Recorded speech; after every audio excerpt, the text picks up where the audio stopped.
Lösutamine ei ole tegelikult laiskade probleem. See on füsioloogiline vajadus ja kohe vaatame, miks nii.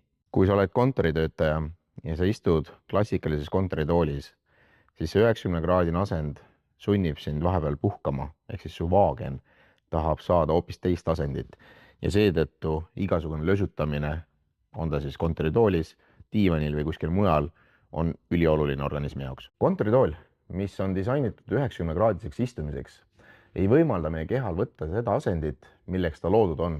Ehk et meie vaagen suudab maksimaalselt võtta nurga 60 kraadi ja ülejäänud 30 kraadi me kompenseerime seljaga. Ja tänu sellele tekib alaselja juurde liigne pinge ja et seda pinget maha saada, me tahame seda vaagnakallet muuta veel suuremaks. Ehk siis me hakkame lösutama.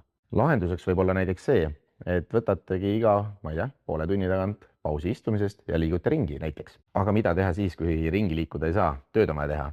Siis ma kohe näitan ühte lahendust. Sadultool on üks nendest lahendustest ja ta võimaldab meil istuda selliselt, et meie keha on loomupärases asendis. Vaagen ja lülisammas on loomupärases asendis ja meil ei teki liigseid surveid, mida me peame hakkama siis näiteks lösutamise näol kompenseerima.